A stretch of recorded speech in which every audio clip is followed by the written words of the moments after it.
Please record. Oh.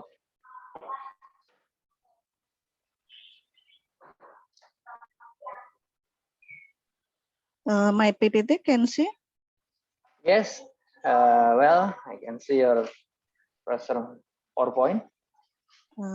But not yet slideshow, yes.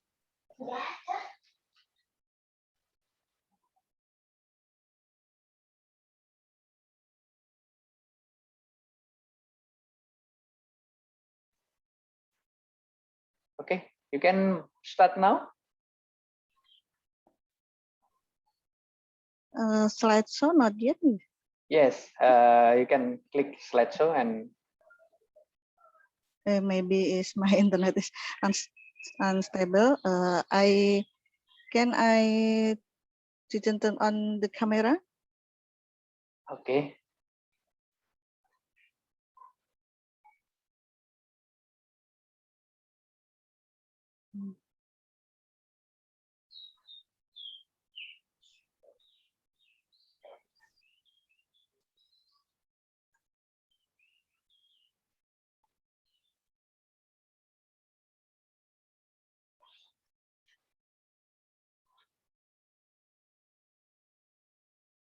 Okay. Okay. Thanks for the time given, moderator. Assalamualaikum warahmatullahi wabarakatuh. Good afternoon. It's great to see you all. Okay, let me introduce myself. My name is Mas Rohatun. I'm from Universitas Diponegoro.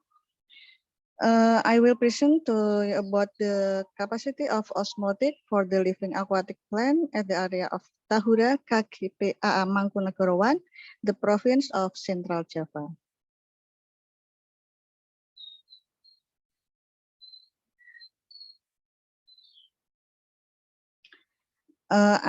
I've divided my talk into a few sections. 1, introduction. 2, methodology. 3, result and discussion, and then conclusion.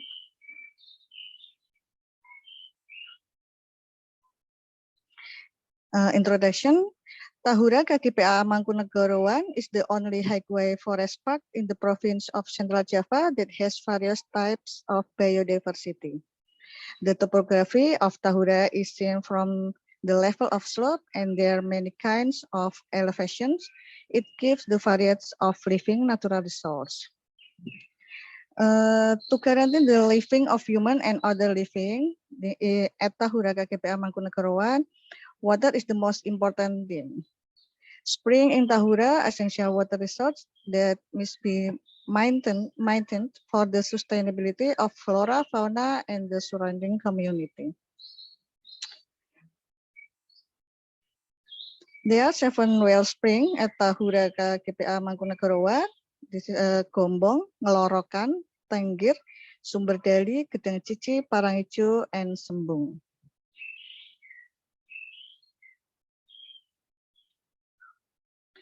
One indicator of water quality is dissolved oxygen, which is closely related to aquatic plants. Aquatic plants effectively increase oxygen levels in water through the process of photosynthesis. The information about the osmotic capacity to aquatic organisms, such as the medium of osmotic pressure, is critical to study. It is to know the level of sensitivity of environment change. The capacity of osmotic is the ability of the environment to maintain the organism surrounding. This research is about the osmoregulation pattern of aquatic plant plasma. The research aims to analyze the osmoregulation patterns from the osmotic work rate aquatic plant plasma with water osmolarity. Methodology, time and location. The research was conducted in Tahura KGPA Mangkunegoro I, located in Birjo Village, Ngargoyoso District, Karanganyar Region, in April 2021. The picture beside is a map of the research location.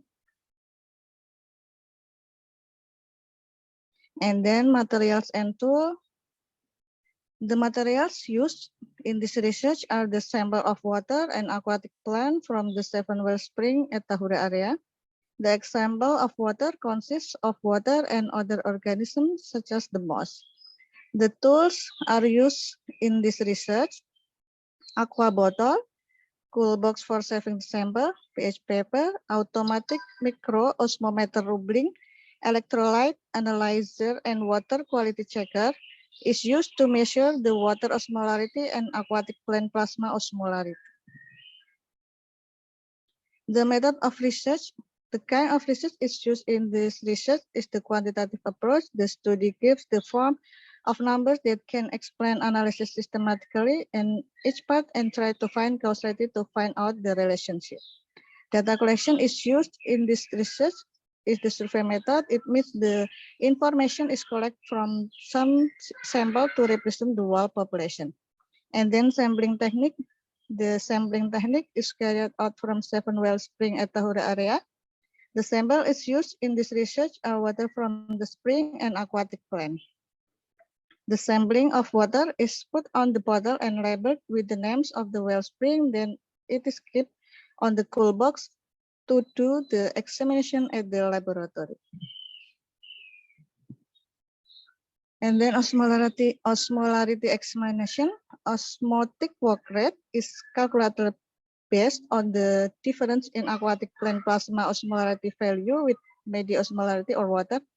Osmotic work rate is taken from the comparison of plasma osmolarity value of the aquatic plant to water osmolarity. The calculation of osmotic work rate is equality as follows. Osmotic work rate equal pressure osmo of aquatic plant plasma minus pressure osmolarity of water. And then result and discussion. Osmolarity of water and osmolarity of aquatic plant plasma. In the table showing the result of the osmolarity value test.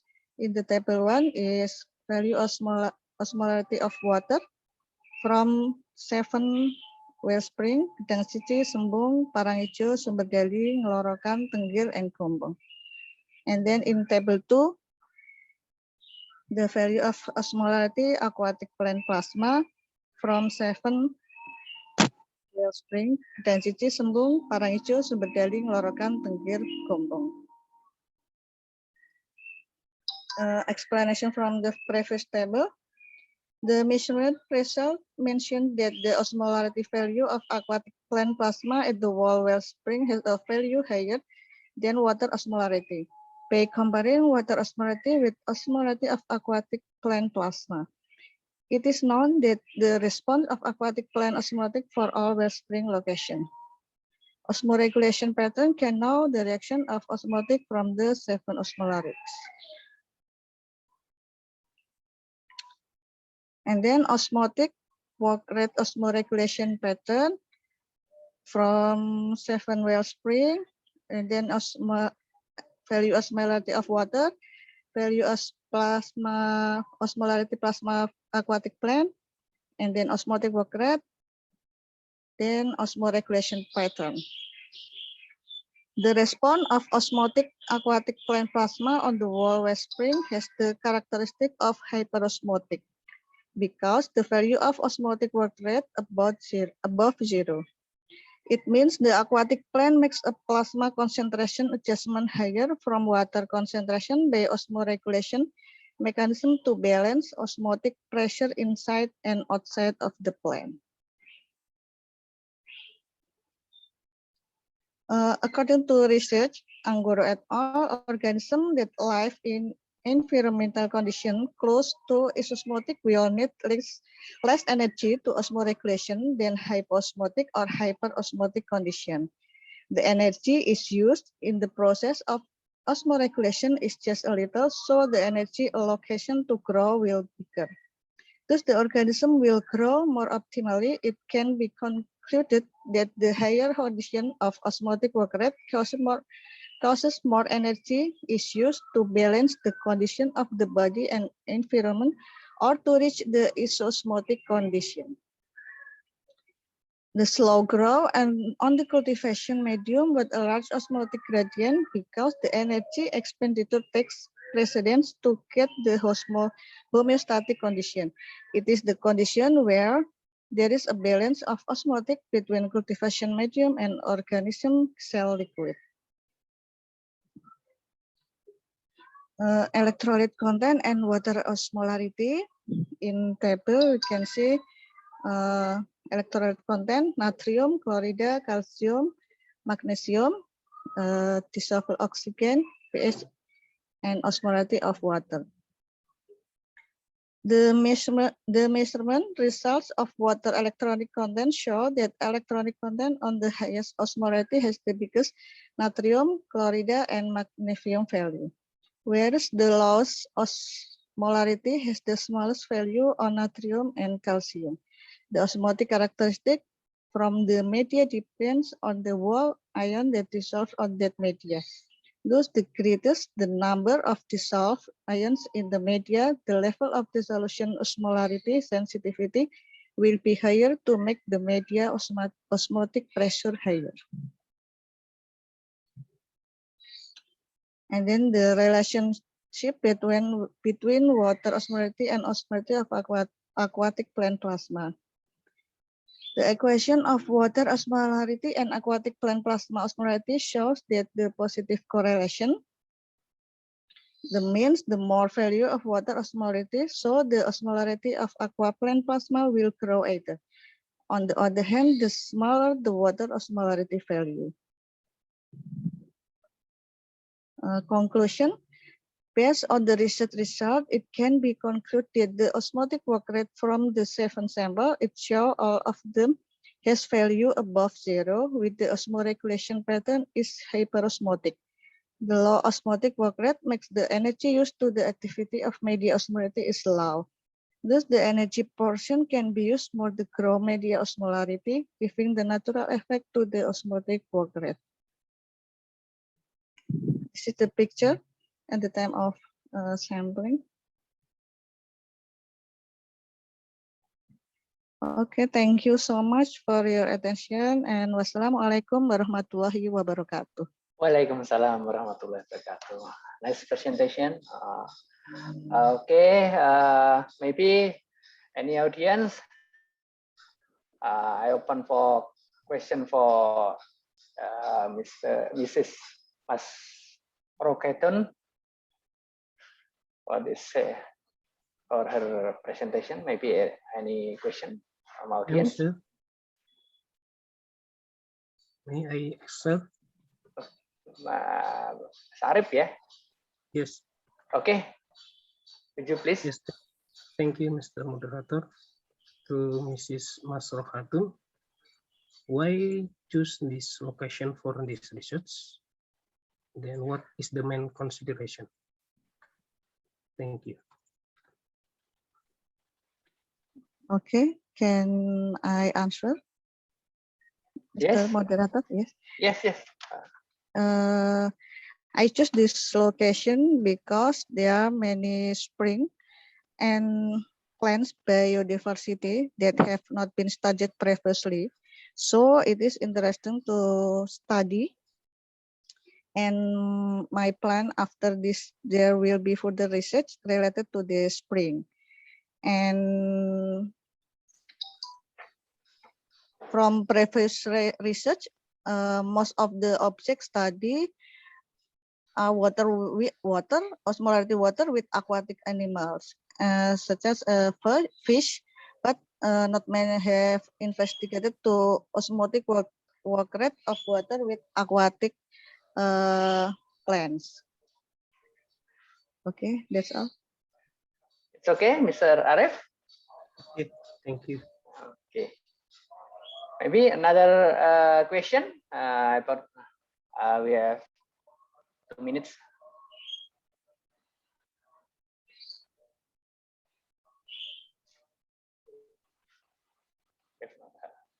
If any question from another audience, we still have 2 minutes.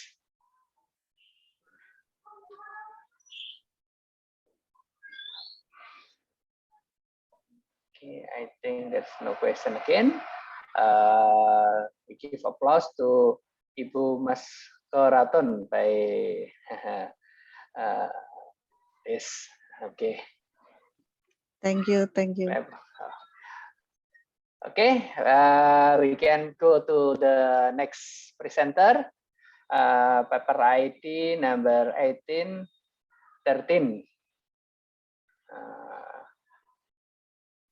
Wait a minute. Yes, sir. 1813, Ibu Kusuma Dewi. Yes, sir. Okay. Would you please to share your screen? Can you see my screen? Wait a minute. Okay, good. Okay. Okay.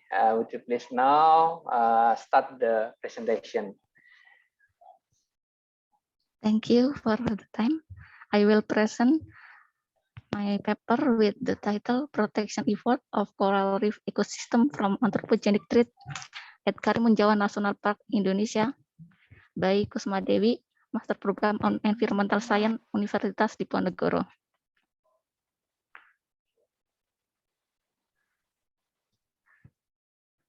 This paper table of contents: 1, introduction; number 2, research method; number 3, result and discussion; anthropogenic threat and protection effort of coral reef; number 4, conclusion.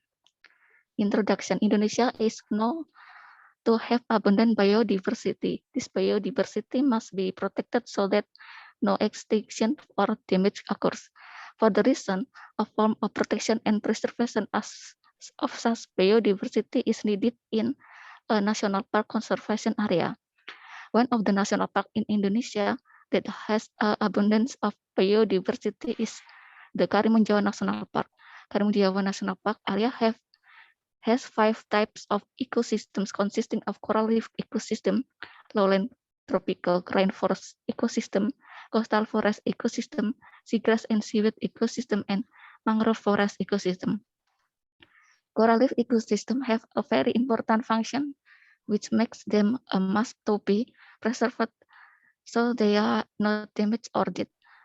The area of coral reefs in Karimun Jawa has decreased year after year. The main cause of damage to coral reef ecosystem are natural factor and anthropogenic factor or human activities.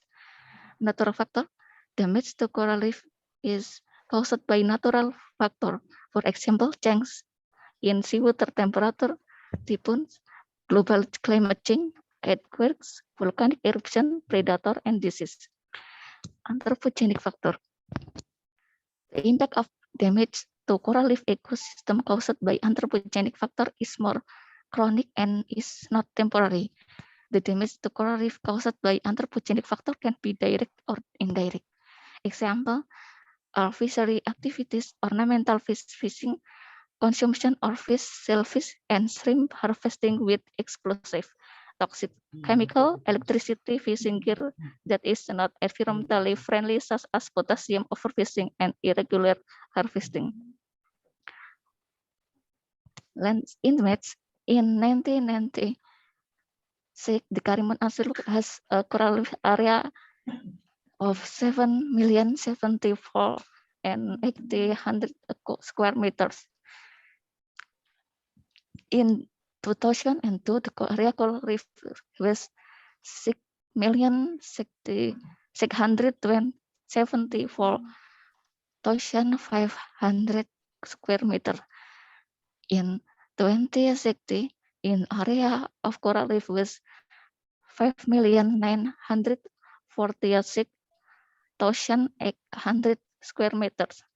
The decline of coral reefs in the Karimun Jawa archipelago from 1996 to 2016 was 15.94%, or the same as area of 1,128,000 square meter from 7,074,800 square meter. Karimun Jawa National Park recently ranked in the top third of Trinidad Marine Park in Indonesia. With this, the reef scoring highly due to local pressure anthropogenic threats. Based on the description, the purpose of the study is determine the anthropogenic threat causing damage to coral reefs in Karimun Jawa National Park and the protection effort of coral reef to maintain their sustainability. Research method. The research is a descriptive study using primary data and secondary data. Primary data from in-depth interview with 3 key informants from the Karimun Jawa National Park Agency. Informant were selected by purpose sampling method. Informant are government employee in Karimun Jawa National Park Agency and able to provide information about Karimun Jawa National Park management. Secondary data obtained from the literature review related to the topic of discussion. Materials were obtained from the ScienceDirect, Springer, and Google Scholar from 2030 to 2021 by searching for damage to Karimun Jawa coral reefs and effort to protect coral reef. Then selected material according to risk. Data were also obtained from disease regulation report from the Karimun Jawa National Park Agency and electronic mass media. So that 30 references are obtained then are relevant to this study. This research was conducted in the Karimun Jawa National Park Agency, which is the manager of the Karimun Jawa National Park. Result and discussion. Anthropogenic threat. Number 1, tourist activities. Coral reefs are under pressure due to the large number of tourists visiting, coupled with the lack of the knowledge about snorkeling information and least environmental awareness from tourists, so that many coral are trampled and used as souvenir. The result of increasing tourists and an impact on reducing the area of coral reef on Menjangan Besar Island and Cemara Kecil Island. You can see in the table. Fisherman activity. Another activity that can damage the coral reef is the activity of fisherman watching catch with using potassium and cantrang nets, which use equipment such as potassium and cantrang nets are the considered environmentally unfriendly tools that can damage the coral reef. And the end, vessel grounding. And protection effort is socialization, marine water patrol, and law enforcement to fishermen who use non-environmentally friendly equipment, and law enforcement to vessel grounding. Conclusion. Based on the discussion above, it can to conclude that the biggest cause of damage to coral reef in Karimun Jawa National Park is the presence of unsustainable tourist activity, fishing activities using non-environmentally friendly equipment, and vessel grounding case activities to protect and safeguard coral reef in Karimun Jawa National Park have been carried out by the manager of Karimun Jawa National Park through socialization, patrol, and law enforcement activity. Socialization and patrol activity are carried out as anticipatory or preventive activity so that damage to coral reef does not increase, while law enforcement activity are of responsibility for the damage to coral reef that have been caused. Thank you for your attention. Okay, next presentation from Ms. Kusuma Dewi. We go to the next agenda. We have question and answer. Any audience for question and answer? Do you have any question? Yes, sir. Okay. Mr. Marciano Bergas Jimenez. Yes, sir. I have one question about how the stages of resolving vessel grounding disputes outside the court. Okay. The stake in resolving vessel grounding through environmental dispute resolution outside the court as follow. A ship then run aground and damage to coral reef is detained along with its document. And then BTNKG conduct a ground check on the damage to coral area of coral reef and report into the Directorate of PSLH, Ministry of Environment and Forestry. And then the Directorate of PSLH together with the ship owner company come to the scene of the incident and conduct a joint survey. Discussions are held to determine the extent of coral reef between the Directorate of PSLH and the ship owner companies. After that is a mutual agreement. The ship owner company will pay the compensation document. It is my answer, Mr. Marciano. Ms. Marciano. Yes, thank you. Okay. Thank you. 1 minute left for question and answer. Any question from audience? For 1 minute. If no question, we go to the next presenter and we give applause to Ibu Kusuma Dewi, Miss Kusuma Dewi. Okay. Yes, sir. Okay. Thank you. And then we go to the next presenter, Miss Weni Fabriana. Yes, thank you, Mr. Purnawan. Paper ID 1828. Yes. Okay, would you please try to share your screen? Let me share my screen. Weni Fabriana.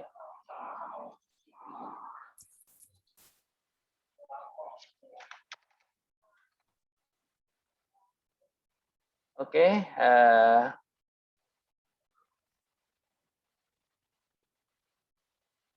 Full.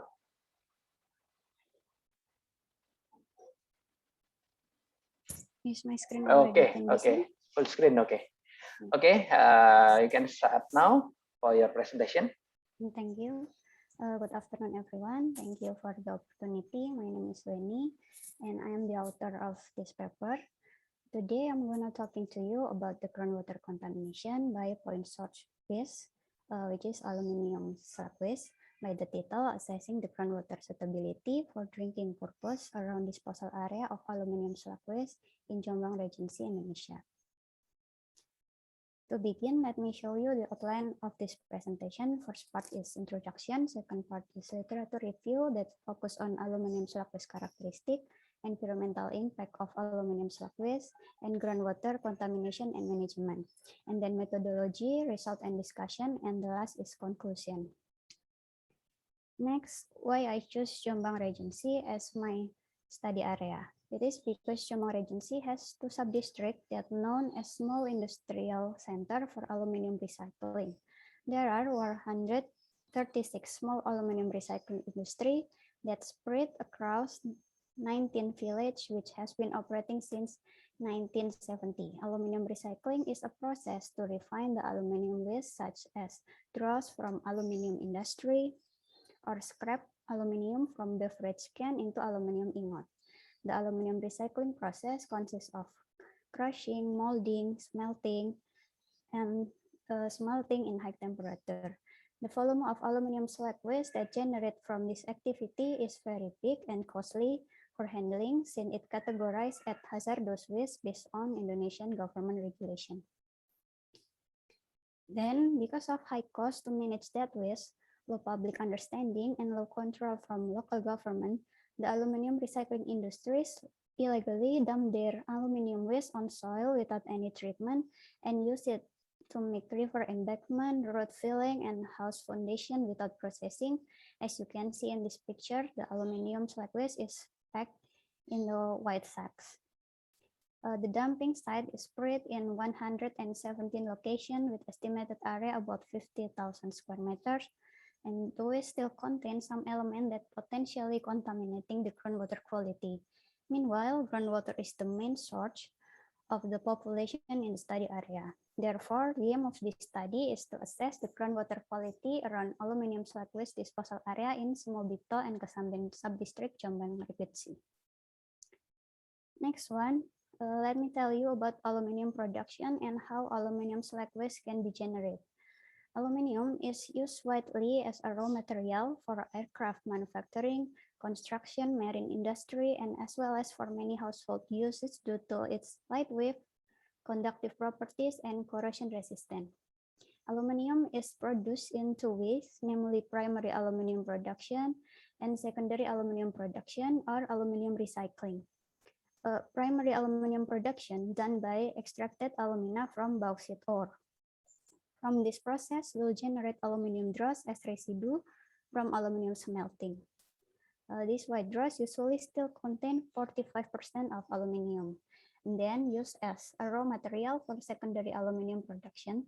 And then this process will generate aluminium slag or black dross as residue that still contain aluminium oxide, sodium chloride, potassium chloride, aluminium metal, and impurities. Due to its composition, the disposal of aluminium slag waste become a global challenge.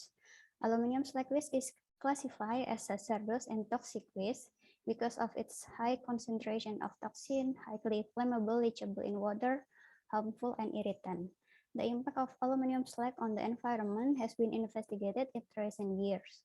Disposal of slag waste to landfill without treatment is not without risk, considering that this material is very reactive and contain large amount of salt, which can pollute water resources, soil, groundwater, and air, as you can see in the table. Not only environmental problem, aluminum slag waste also has negative impact for human health. There are many factors that influence the level of risk groundwater contamination, such as climate, hydrogeologic characteristic, pollution source, and so on. Minimizing groundwater pollution can be done by some remedial technique. However, groundwater remediation is quite hard and costly, depending on the complexity of the site. There are three stages of remediation technique. First is identify the pollution source. Second is intercept the pollutant, and lastly is repair the contaminated site. There are three categories of remediation technologies: chemical, biological, and physical chemical technologies. Each remediation technologies has advantage and disadvantage. Bioremediation is one of the most prospective type of remediation treatment to be applied because lower operation and maintenance costs compared to other treatment. Based on literature study, for aluminum contamination in soil or water can be done by bioremediation using isolated indigenous bacteria or phytoremediation using plants that have good ability to uptake metal from the soil. This research used the literature study method, which is researching scientific literature in the period 2005 until 2025 in the form of journal and the result of studies relating to the aluminum slag waste characteristic, environmental impact of aluminum slag waste, groundwater contamination, and management. The result of literature review then used to evaluate the groundwater quality in study area that potentially impact by illegal dumping of aluminum waste and develop strategy to managing contaminated groundwater. Back to study area. Based on several studies that have been done, aluminum concentration in soil taken from several sampling points around the dumping area of aluminum slag waste in Kesamben Subdistrict and Semobito Subdistrict were quite high, and also another kind of heavy metal besides aluminum was found in sediment such as copper, lead, and zinc. Compared to normal soil and other locations that far from disposal area, the concentration of heavy metal in disposal area is many times higher. That high concentration of pollutant in soil may affect the groundwater quality around the area. Based on groundwater quality monitoring around the disposal site has been carried out by local government in 2017 and 28 shallow wells in 13 villages around the disposal area using in situ measurement for pH, temperature, TDS, and conductivity. Some shallow well quality exceeds the Indonesian standard for drinking water for parameter pH and TDS. Here is cell wells quality distribution for parameter pH and TDS in study area. The black one is aluminum waste disposal location. The blue one is cell well quality that below the limit, and the red one is cell well quality that exceed the limit. From 20 sampling point, groundwater quality that exceed the standard for pH parameter is only one sample that located in Bakalan village. Meanwhile, for TDS parameter, there are 6 samples that location in Bakalan village, Sebani village, Talon Bidur village, Carangrejo village, Nalsari village, and Buduk village. Based on literature review, the result of low pH in groundwater estimated because the formation of ammonia due to select aluminum waste then trigger the activity of nitrifying bacteria in soil. Then, leachable characteristic of slag aluminum when react to water affect to increasing of electrical conductivity value and concentration of many ions in groundwater, including some heavy metal. However, studies on heavy metal in study area are still limited.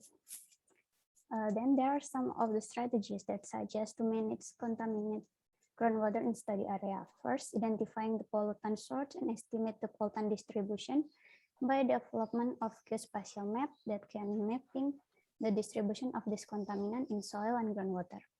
And the second one is choose the remediation technology that's suitable with the condition to remove pollutant. For this case, bioremediation is one of prospective remediation technology to overcome, with priority is location that indicated to be affected by aluminum slag waste contaminant based on mapping result.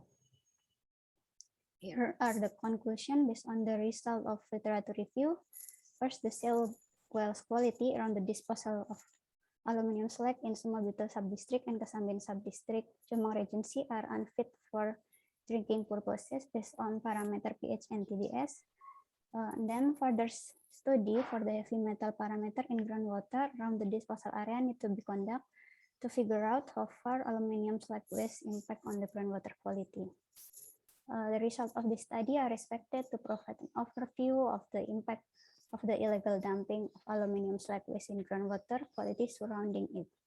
So the local government and local public become more aware about it and as lesson learned for similar activities. It also can be a material consideration for local government in giving sanction for aluminum slag recycling who dump their waste illegally to be responsible in environmental recovery and adapting policies related to contaminated groundwater management. So I think that's all. Thank you very much for your attention. I return to Mr. Moderator. Okay, thank you, Ms. Febriana, nice presentation, and I open for question and answer from the audience in this room. Have some question? Please welcome. Yes, sir. I will to one question. Yeah, okay, Ibu Kusuma Dewi. Ms. Weni, how to properly handle the aluminum waste so not pollute the environment? Thank you. Okay, good question, I think. May I answer? Yes, okay. Yeah. Thank you, Ms. Kusuma Dewi, for how to properly handle the aluminum waste. This waste is categorized as hazardous waste. So it's supposed to be handled as the regulation of hazardous waste, which is in Indonesian, we have Indonesian Government Regulation number 22 years 2021 regarding the implementation of environmental protection and management. Based on the regulation, the waste must be kept in temporary shelter that only for hazardous waste and stored for about 19 days or maximum 365 days, depend on the volume. And then must be handed over to company who has permit to transport, utilize, process, or dump the hazardous waste into the secure landfill. But several study has been carried out to utilize that waste as brick and raw material for cement industry.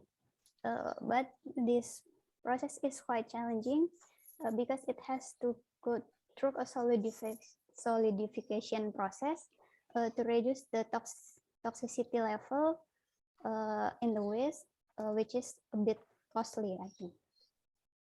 That's it. It is enough, Bu Kusuma? Yes, thank you for your answer. Okay. I hope the environmental in that areas become normally. So the community can drink from water well in this area, in that area. Okay, I give you all applause, Mr. Benny Febriana. And we go to the next presenter, Mr. Sindu. Yes. Good evening, sir.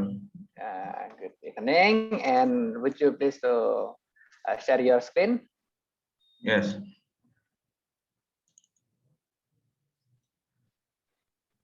Can you see? Okay. Yes, I can see.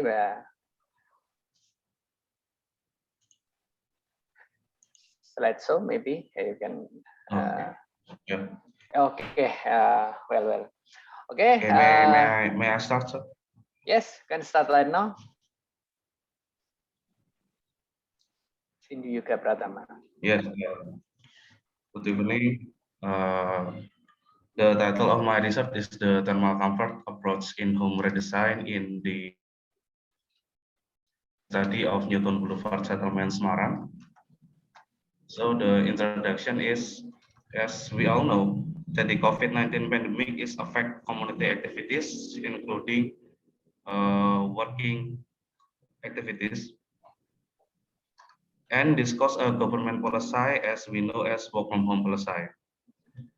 House or home itself is our basic need of personal safety as a human and is a place of our family activity. And now because of work from home policy, a home has additional function as a working space. In designing a home or a house, there are some aspects need to be considered, especially the thermal comfort. Thermal comfort itself affected by some aspect like a building orientation of the sunbed, ventilation system, artificial air conditioning, and the new factor that caused by work from home policy. I call it heat calculation caused by unusual activity by the resident or homeowner. More detail will be explained in the next section.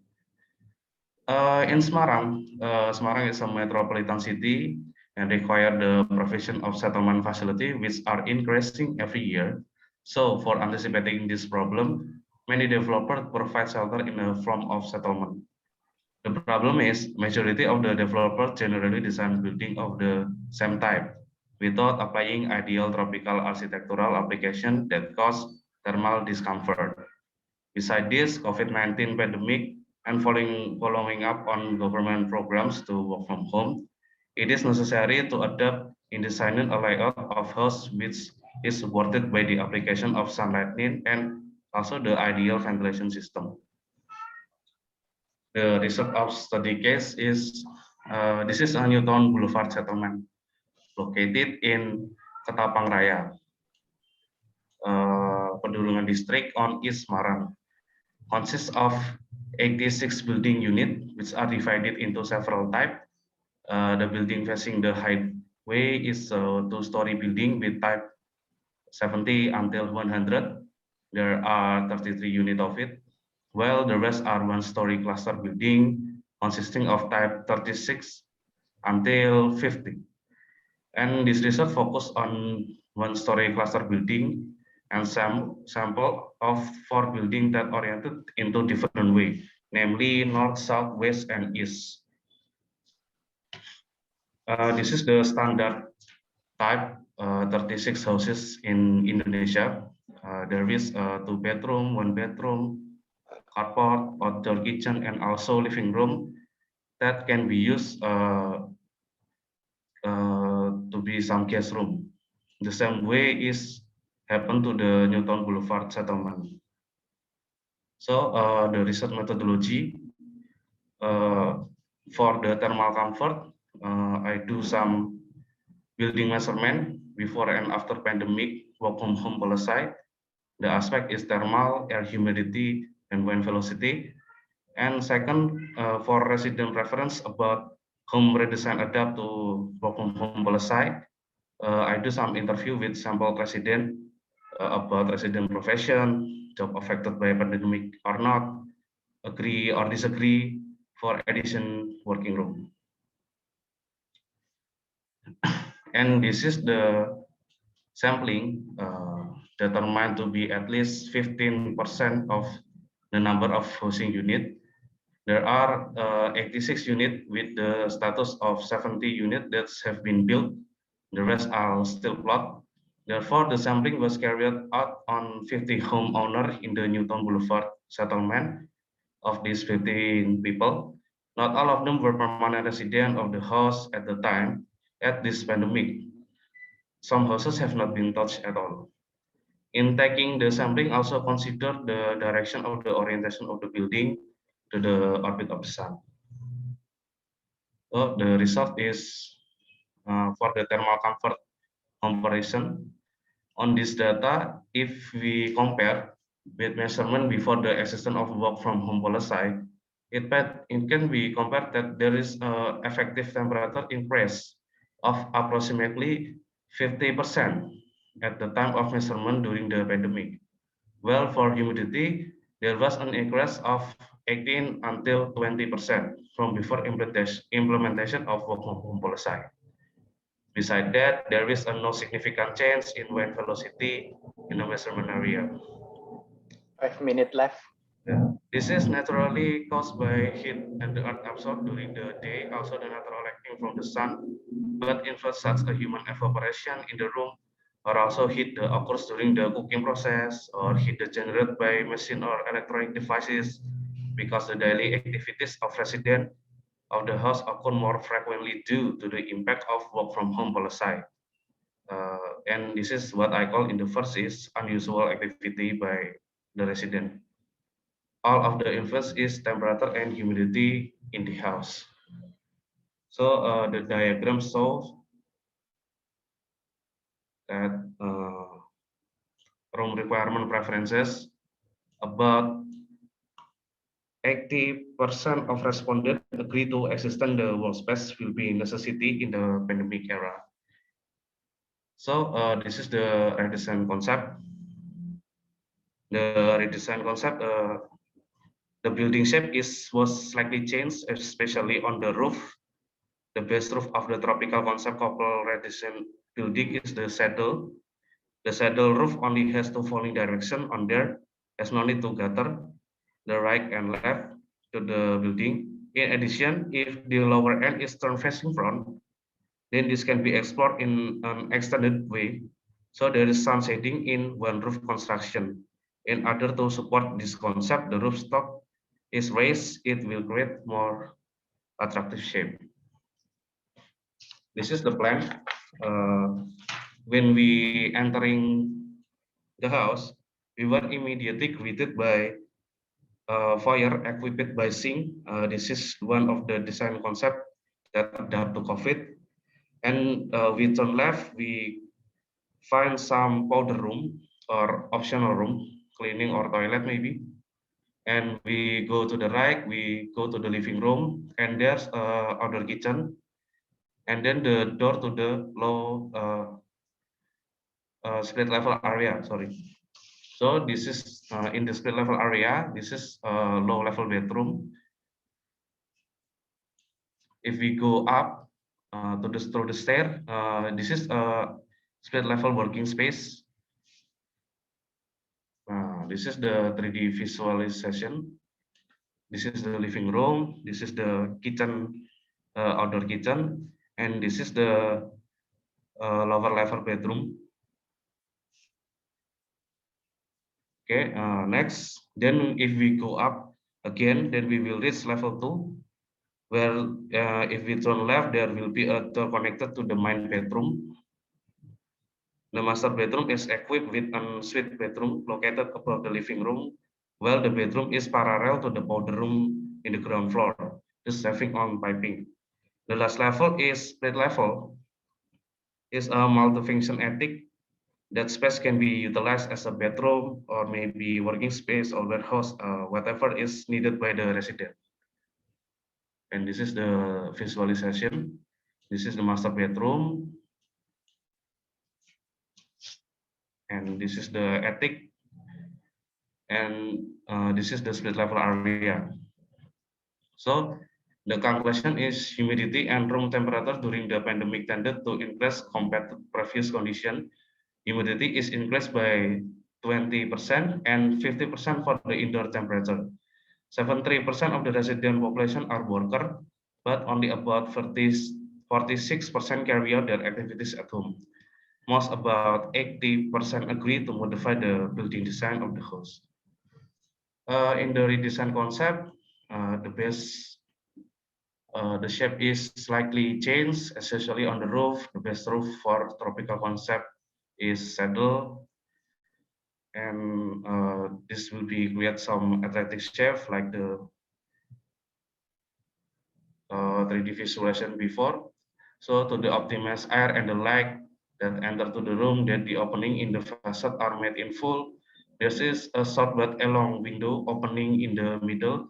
Its function is so that incoming airspace from its side, then to reduce the incoming heat at the back of the room, there is also a long window opening. With the help of the sun shading from the roof, and incoming light will not be superfluous. Besides that, it is also recommended for residents to add vertical blind for more adjustable sunlight. Either the orientation is facing toward any orientation, with the design, air and natural light will be optimal. So that is my resource explanation. I am Siti Pratama. Thank you. Okay, nice. Nice design home. Okay. I open for some question maybe for Sindhu. Maybe some audience have question. Please welcome.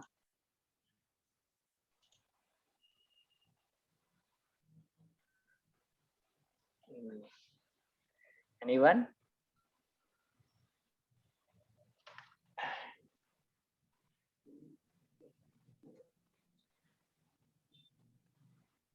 Okay, no question. I have a little bit question, Sir Sindhu. Yes. Do you have a consideration about budget with your new design, comparing with the previous design? I think it's nice design, but did it increase the budget or not? For develop building this building. Yes. May I answer that, sir? Yeah. Maybe it is increase the budget. The type of the building in previous is 36. In my design is actually changed into maybe 60. It is actually changed the budget. Oh yes. Okay, and two level, yeah. Yes. Become two split level. level, sir. No, two levels. Split level. Oh, Yes. split, yeah. Okay. Yes, I think we have spend more budget for your design. Yeah, do. Yes. Okay, I think enough. We can go to the next presenter from Timor Leste, Mr. Marciano Borges Jimenez. Would you please share your screen and Yes, sir. Thank you. try after you can share screen and then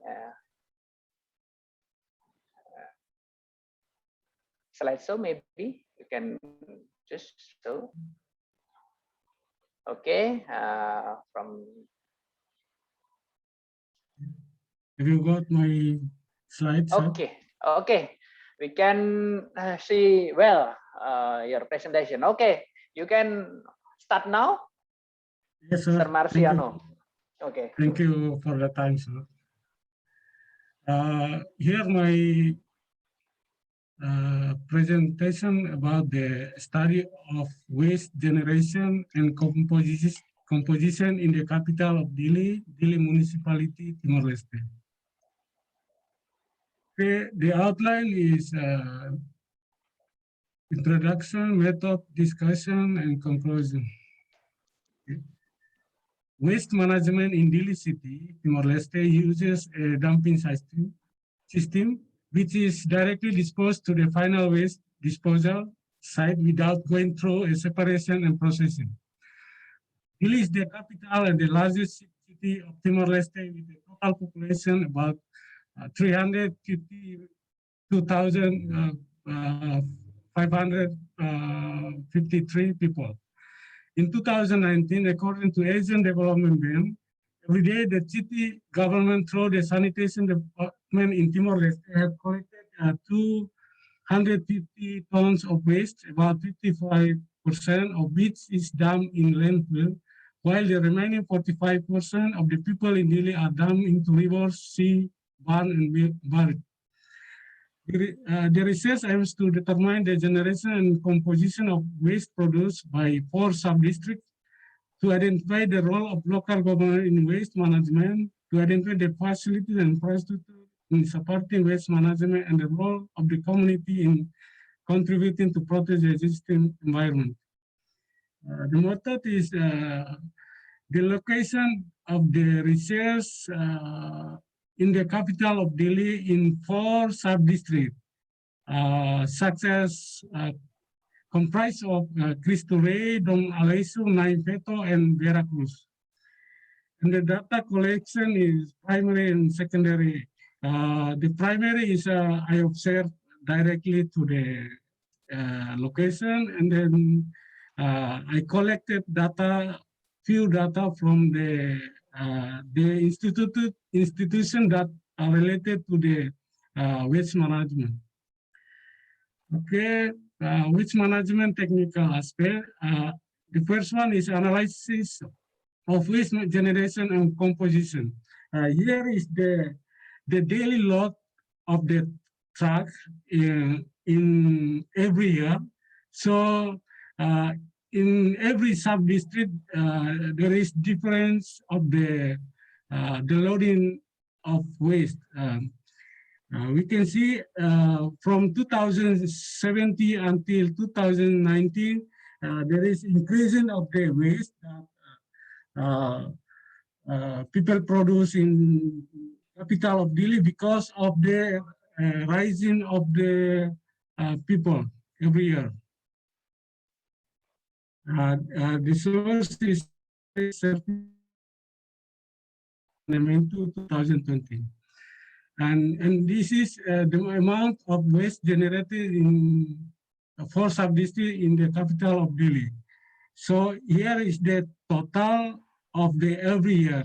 So here the highest one is the waste in Veracruz because of in the Dong Alaisu because of the population is the highest.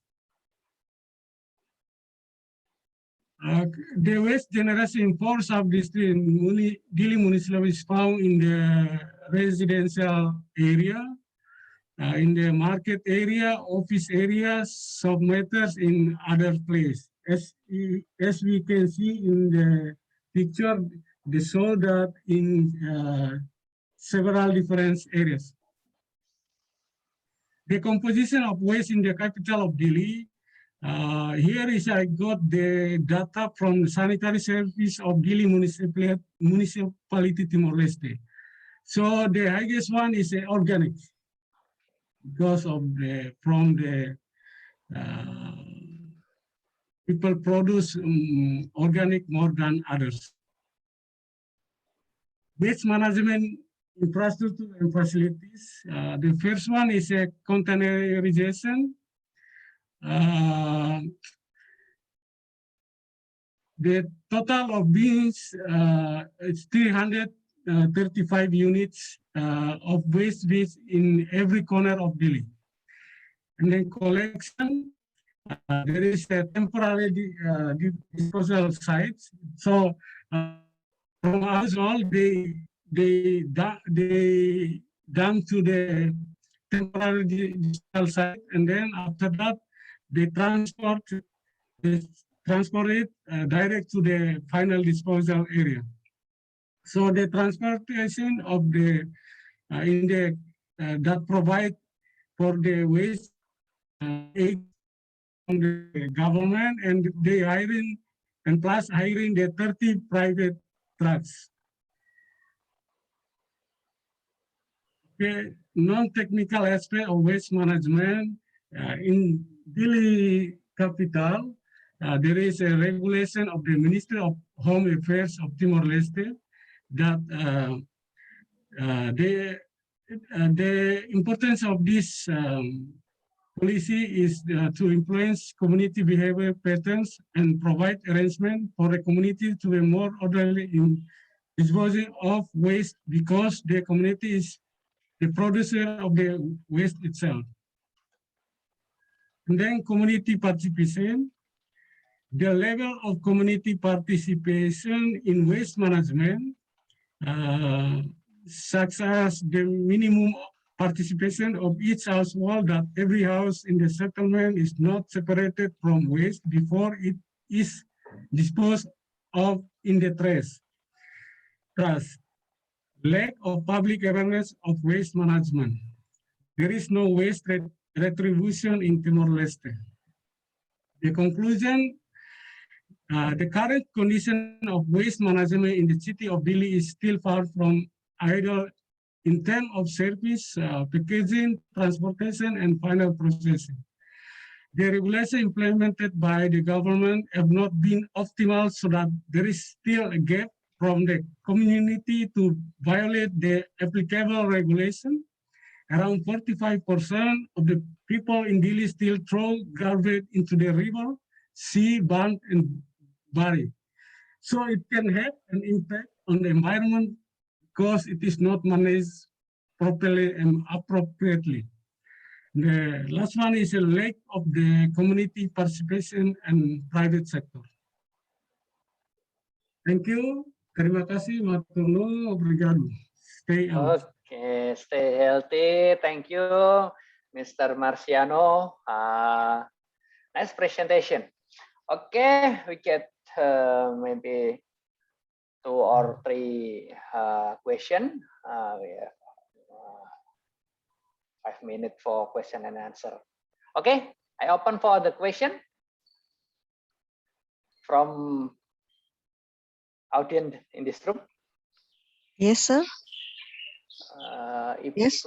Mas Rohatun. Yes. Mas Rohatun. Mas Rohatun. Mas Rohatun. Okay. One question to Mr. Marciano. In your opinion regarding waste in Timor-Leste that is not managed properly, what steps need to be taken? Okay, thank you. Okay, thank you for the question. I think it is necessary to find the most effective solution. There needs to be cooperation between related institutions. It cannot be partial, but must be with integrated system approach, and they support each other. And the second one is government need to socialize how to manage the waste well to the community. Then the local government, such as like in Indonesia, we call it RT, RW, but in Timor-Leste, we call it in Portuguese language, Sevi Aldea or Sevi Suku. They must play an active role. And then the government need to implement finance aspect, such as waste distribution. As we know that in Timor-Leste, we don't pay for the waste. We just produce it and we dump it with free. Even though the foreign people, like they are foreign that do their business in Timor-Leste, they also just throw the waste with free, no retribution waste like in Indonesia. So if this one is this, so they people they can aware to manage the waste, and then community participation is very important. Why? Because we to reduce the waste must come from our own ourselves. Like I think that I can reduce that waste or no. It's come from our own, and then we cannot only burn and dump the waste in the disposal area, but we must also create the advanced technology, like in Indonesia, like reduce, reuse, and recycle. But in Timor-Leste, when the waste dump into the disposal area, they just burn it. So people, the community that live around the landfill, they feel many negative impacts. I think that's all. Thank you. Thank you. It is enough. Okay, Bu okay, Mas thank you. Rohatun. Okay. Thank you for your Nice answer. answer. I hope Timor-Leste more powerful in environmental. Okay. Yes, sir. We can go to the next presenter.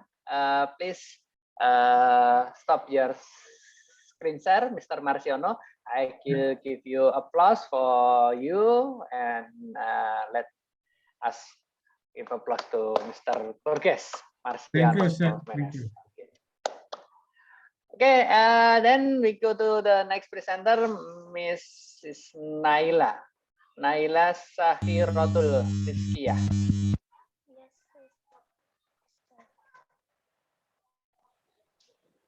Are you ready? Yes.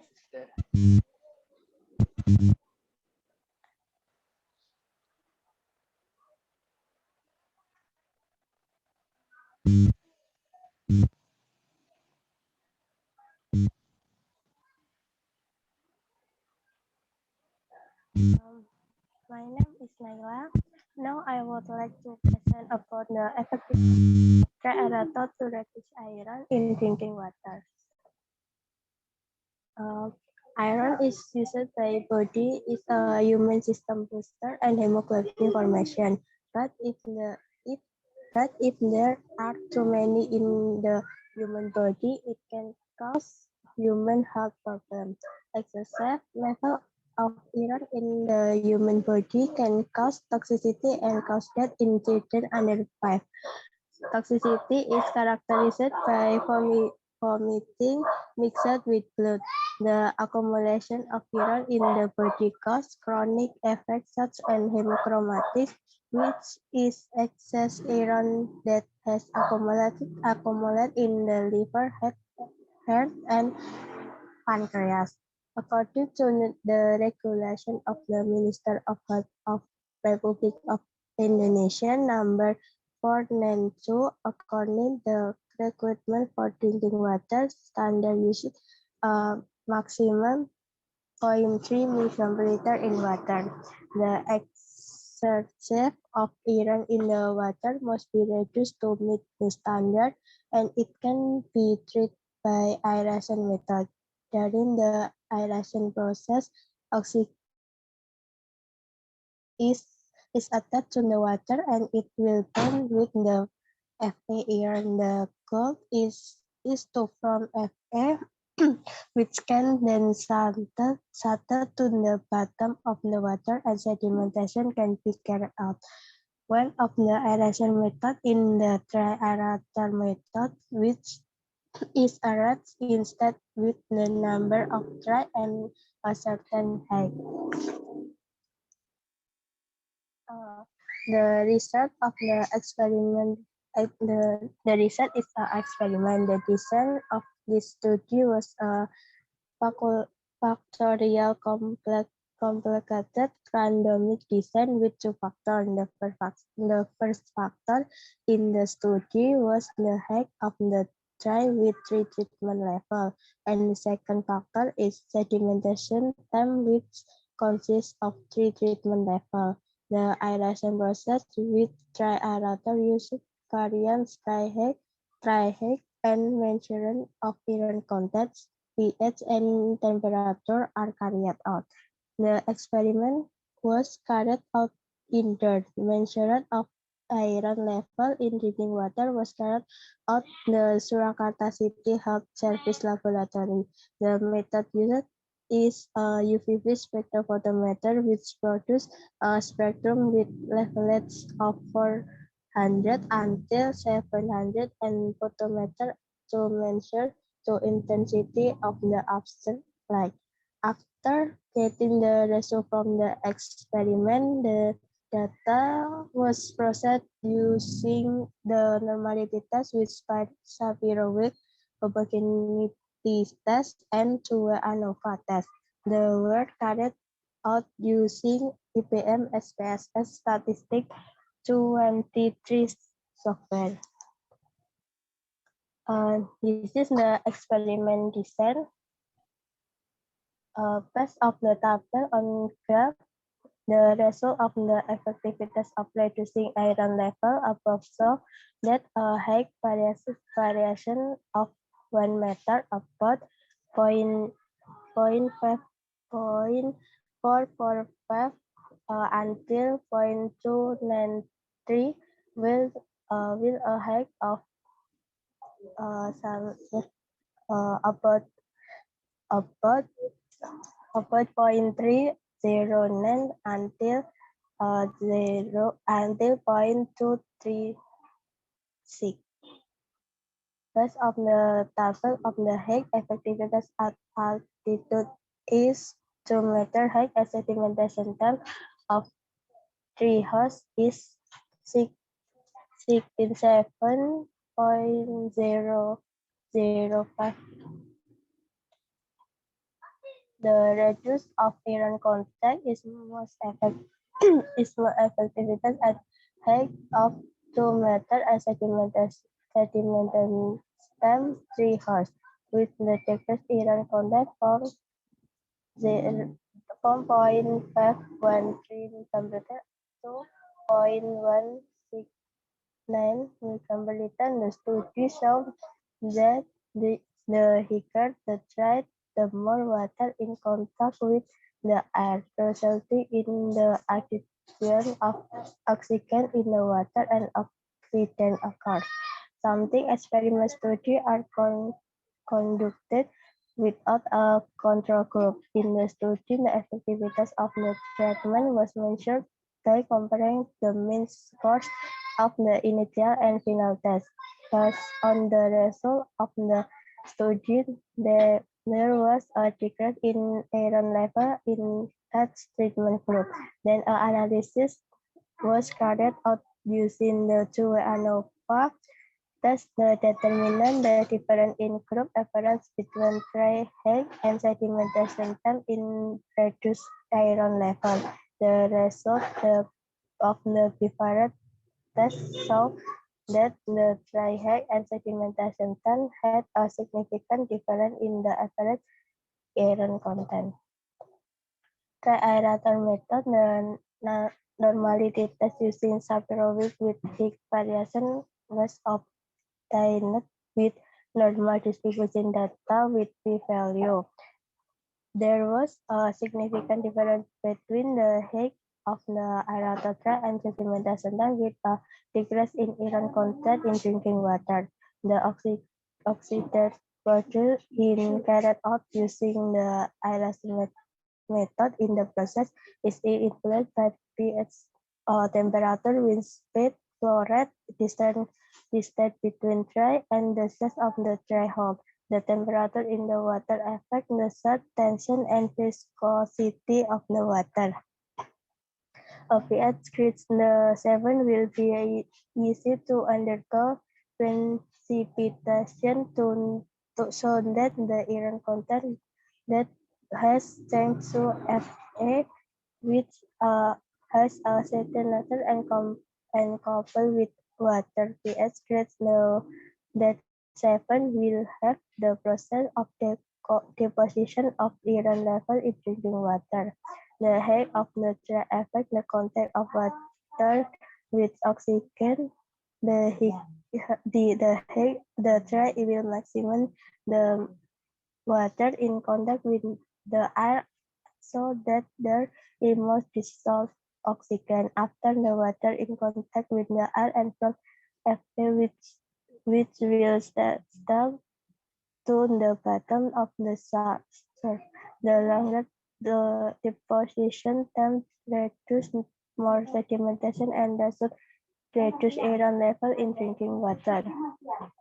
Conclusion: the dry aerator and reduce the iron level in well water by 67.05, significantly different with the variety of lake and sedimentation time. Iron level in well water made the drink water quality standard. The dry aerator can be alternative to treating water and high level in Iran. Thank you for your attention. Okay. Next presentation for Naila. We have still time to question and answer. Maybe anyone who have a question, you can raise hand or talk.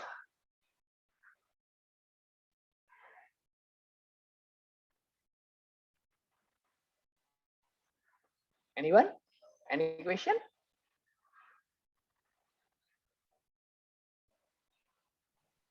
Let me.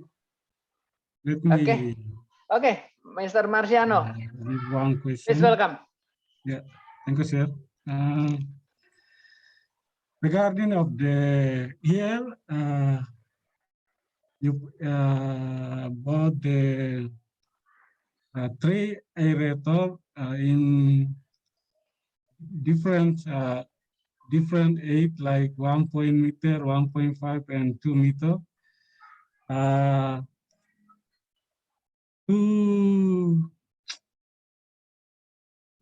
Okay. The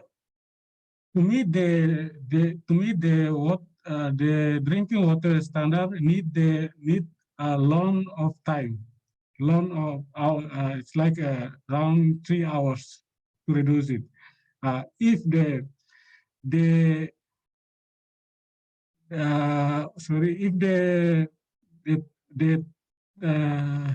if they try either more than 2 meter, how long we reduce the iron in the level of drinking water? Thank you. Okay, Miss Naila, would you please answer the question from Marciano?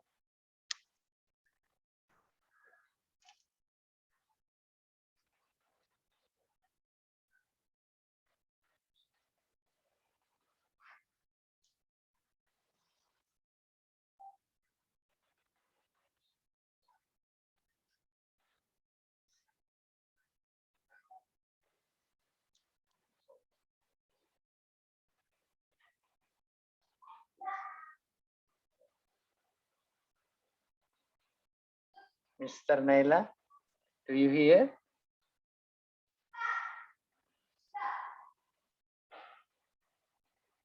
Miss Naila?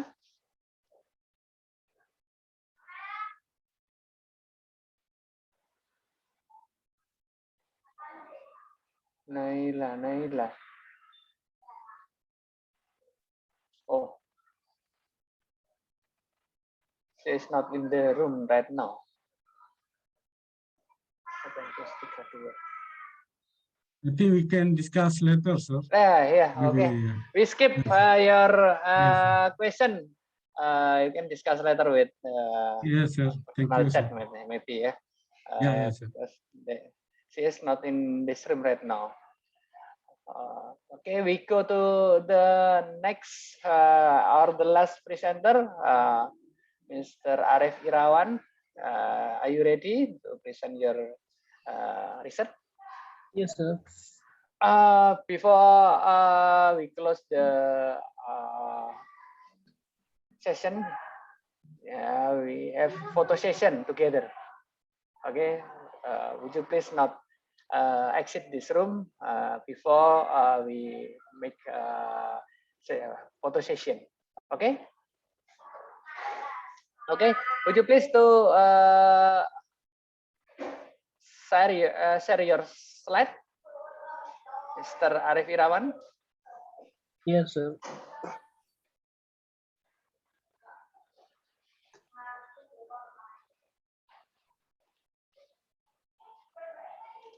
Okay, full screen maybe okay. It's okay. Okay, you can start now. You have 10 minutes for presentation. Okay, thank you, Mr. Purnawan. Assalamualaikum warahmatullahi wabarakatuh. Waalaikumsalam. My name is Arif Irawan. I'm from Master Program of Environmental Science, Universitas Diponegoro. I'm the first author in this paper, and this paper title is The Uses of Cempaka Wood, Magnolia spp by the community in Rumah Atas Village, North Sulawesi, Indonesia, and its environmental impact. We go to the next specs in the introduction. The control of carbon emission is a matter that must be realized to achieve sustainable development purpose and resolve global warming issue. We know carbon emission increase unremittingly each year. One implementable action to resolve global warming issues is to the priority environmentally friendly aspect in satisfying human demands. The timber utilization expansion to achieve daily necessities has been counted as one of the action. Wood can function as carbon storage. Cempaka is categorized into sporia wood in type in North Sulawesi. Why Cempaka? Because Cempaka is one of variety dominating forest and structure in North Sulawesi. This study aims to uncover detailed information regarding the form of Cempaka practices carried out by the villager in Rumah Atas. Why I choose Rumah Atas village? Because Rumah Atas is a village closely related to Cempaka plants. The study findings are expected to be valuable as fundamental resources in organizing sustainable development strategies for final result of Cempaka wood species to contribute to global warming issue. Then we go to the methods. In this method of the paper, this study was carried out in July 2020 in Rumah Atas Village, Tareran District, South Minahasa Regency. The research sample was part of population of Rumah Atas Village, in which sample employed purpose by selecting 14 respondents. Data collected was primary and secondary data.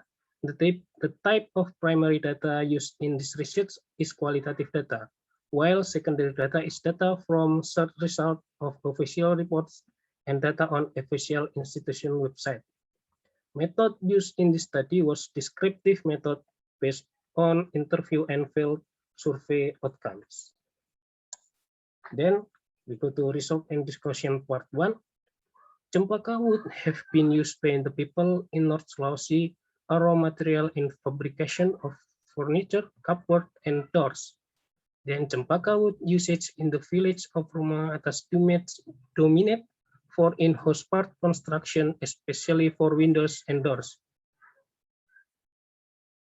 From the figure in the beside, we can know the most leading ones are as material for household windows is 30% and doors is 23%. Diverse Cempaka wood used indicates by the resident in Rumah Atas village may display the level of public's request towards the wood itself. The citizens have held psychological attachment value with Cempaka wood since earlier time. This is because the people of Minahasa have resided around Cempaka stands because Cempaka plants obtain authentic aroma which is believed to provide serenity. Then to result and discussion part 2, the Rumah Atas village community have predicted Cempaka wood for a long time, since more than 51 years ago. It can be to the picture in the set. Based on the figure, it seems that using Cempaka wood as household tools have decreased in the past 10 years because most people in this area have started purchasing more modern equipment made of plastic and other material from furniture stores. Windows and doors fabrication using Cempaka logs gained popularity compared with preceding periods. Then we go to result and discussion part 3. Based on the figure, it's clear that leading primary reason of the community in Rumong Atas in its relation ex Cempaka wood is connecting to excellent quality and texture. Then another motivation is linked to inherent practices and cultural connection.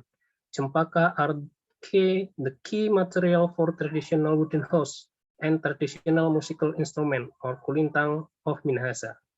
Abundant timber availability as the last reason expressed by the people of Rumong Atas as the purpose of determining Cempaka woods.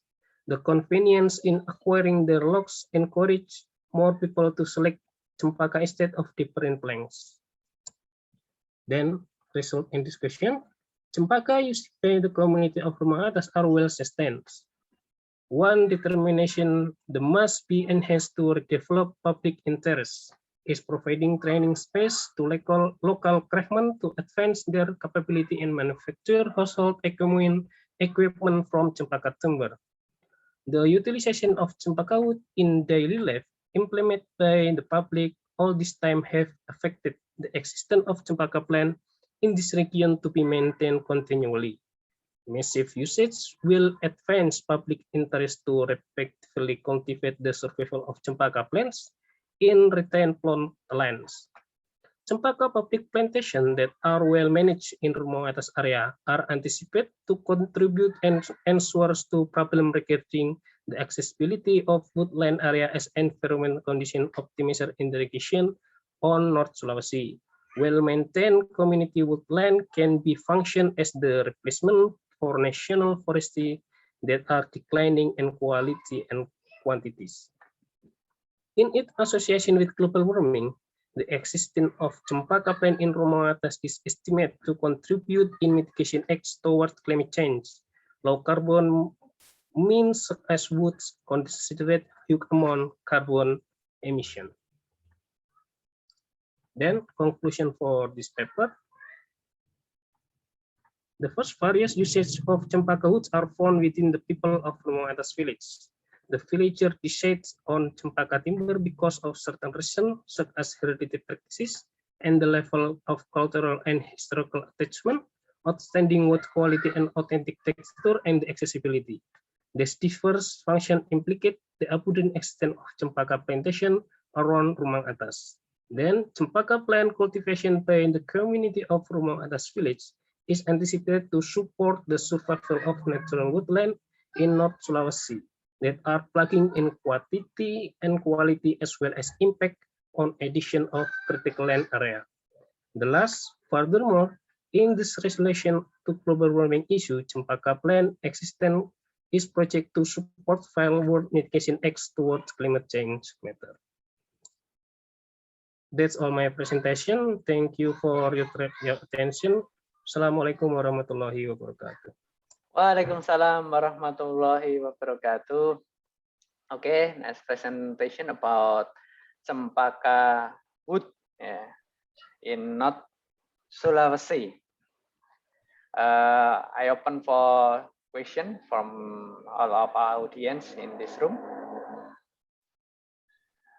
Yes, sir. I have question for Mr. Arif. From I can. Weni, sir. Oh, Weni. Okay, Weni. Okay. Please welcome. Mr. Arif, as we know, in Java there are also white Cempaka. Is there any difference between white Cempaka in Java compared to Cempaka in North Sulawesi? Thank you.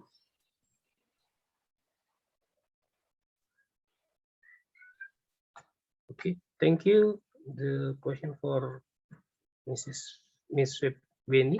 I try to answer the question. White Cempaka in Java and Cempaka in North Sulawesi is different because Cempaka in Java is the species of Magnolia alba, while Cempaka in North Sulawesi is Magnolia sulawesiana, Magnolia fresiana, and Magnolia siampaka.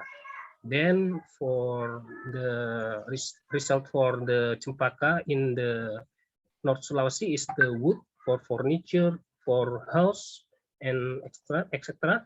Well, white Cempaka in Java, main result is oil essential and flower.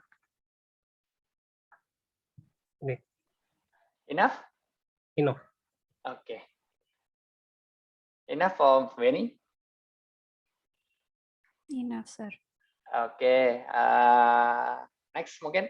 Next maybe for the question. We have 2 minutes left.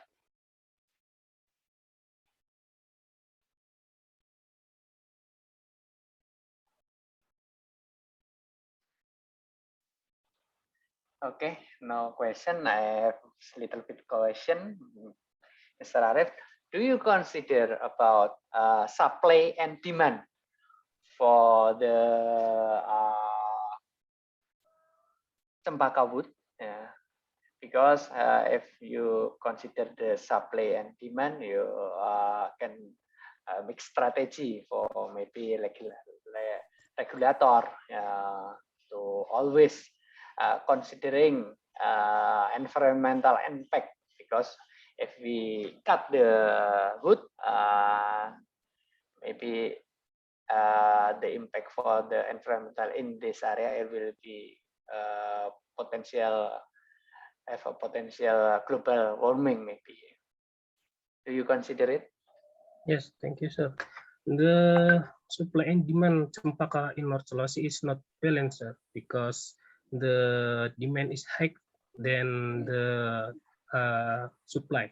Because Cempaka in forest in the hutan alam is not deforestasi, and demand is higher from the supply. Abundant Cempaka in the forest. Okay, maybe in the next research you maybe you can consider how much and how strategy to sustainable to make it sustainable. Yes. Okay, let me give you applause and I give you reaction. Okay, clap.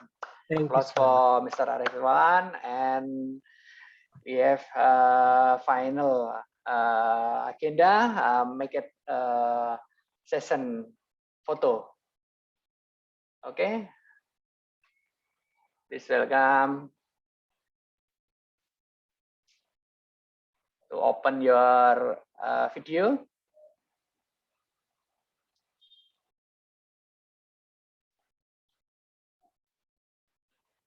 Would you help committee? Yes, I will help you.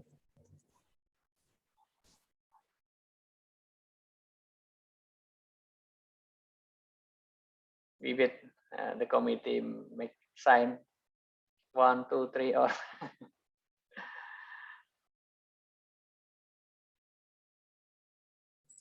Okay, I will count down it. 3, 2, 1. Once again. 3, 2, 1. Thank you. Thank you. Thank you. Good evening and nice to meet you. Stay healthy and see you in the next agenda maybe. Goodbye. Thank you all. Thank you, Okay, I leave. Okay.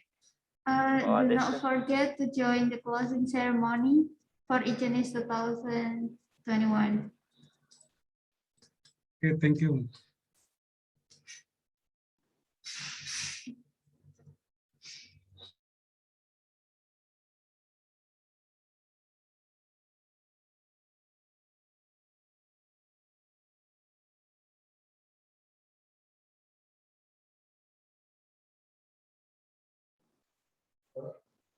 Sorry Kak.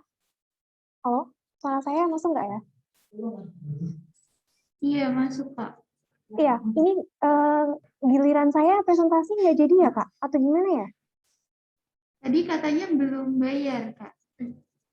Oh, Kok sini namanya Afriza Nikmatus ada? iya Ibu, atas nama Ibu Silviana. Nah ini atas nama Silviana itu statusnya belum bayar itu. Oh, kalau begitu Gimana? bagaimana ya Bu selanjutnya? Tadi udah konfirmasi ke Pak Doni. Belum. Ini tadi saya konfirmasi ke Pak Doni, katanya dimungkinkan itu Silviana itu di Kaidereka. Oh, berarti masih tetap bisa kan ya Bu ya? Karena tadi saya barusan dikirim sama Ibu Silviana terkait dengan ininya LOA-nya Bu. Untuk sebentar.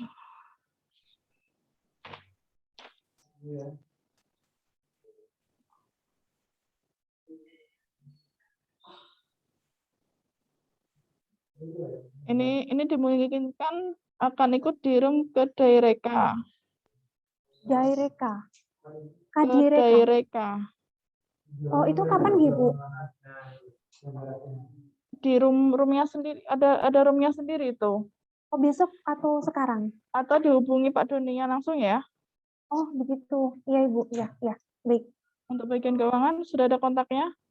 Atau Belum kontak ada Ibu. dihubungi Ibu Silviana kapan itu? Baru tadi jam 15.46. Iya, 15.46 itu saya baru dikasihkan sama letter of acceptance dari beliau. Jadi belum sempat untuk membayarkan. Begitu, Bu.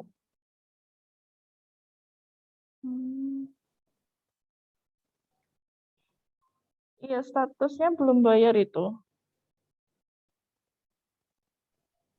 Kalau dari Ibu Silviana sudah konfirmasi sudah bayar atau belum? Belum. Belum. Iya, kalau dan mau dibayar gitu. Iya, iya Ibu. Oh, ini katanya, bentar.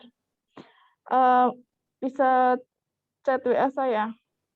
Oh, nomornya bisa dikirimkan, Bu? Iya, saya chat ya. Ya, baik. Terima kasih. Iya.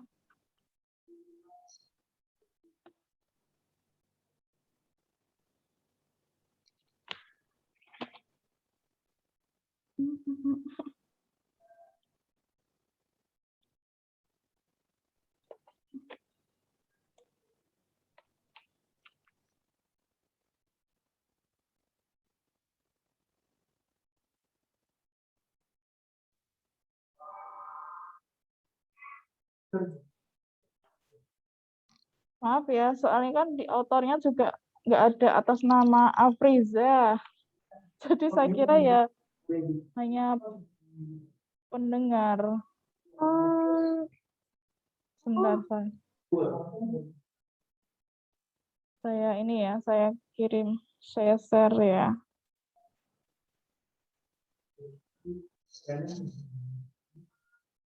Nah, ini yang Silviana itu tidak ada nama Afriza, makanya saya kira hanya partisipan aja. Oh, soalnya kalau di webnya itu sudah saya add autornya, Bu. Ini tidak ada di sininya. Oh, iya, jadi sebaiknya bagaimana ya, Bu? Coba hubungi Mbak Silvianya, lebih jelasnya gimana, atau WA saya dulu aja. Nanti saya juga konfirm ke keuangan gimana pastinya. Oh iya, tapi itu pembayarannya itu baru bisa dilakukan setelah letter of acceptance-nya dikeluarkan ya, Bu, kan? Atau? Iya. Nah, barusan baru dikirim, jadi belum bisa dibayarkan. Oh, baik, Bu. Kalau itu saya kontak Bu Silviana. Kontak dulu aja Mbak Silviana, sama kontak saya juga. Saya juga konfirmasi nanti ke bagian keuangannya bagaimana. Baik, Bu. Iya. Baik, terima kasih banyak ya, Bu ya. Iya, terima kasih. Ya.